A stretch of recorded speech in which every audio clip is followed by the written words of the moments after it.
તો ભાવનગરમાં મળી આવી નકલી ચલણી નોટો, કચરાના ઢગલામાંથી મળી આવી નકલી ચલણી નોટો, ભારતીય ચલણની ₹500ની ડુપ્લિકેટ નોટ મળી આવી છે।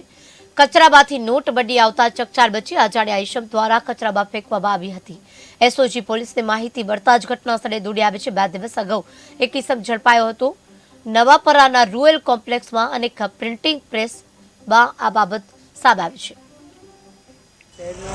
નવાપરા વિસ્તારમાં રોયલ બિલ્ડિંગના બેઝમેન્ટમાં આવેલા કચરામાં ભારતીય દરની 500ની નોટ જેવી દેખાતી નોટ પડેલ છે એવી માહિતી મળતા ભાવનગર જિલ્લાની એસઓજીની ટીમ દ્વારા તપાસ કરતા ભારતીય દરની ₹500ની ઝેરોક્સ કરેલી અથવા પ્રિન્ટ કરેલી ટોટલ 95 નોટ મળી આવેલ છે।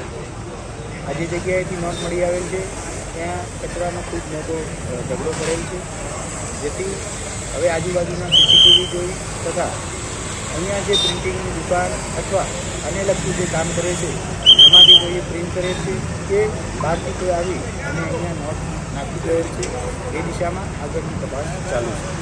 ભાવનગર શહેરના નવાપરા વિસ્તારમાં રોયલ બિલ્ડિંગના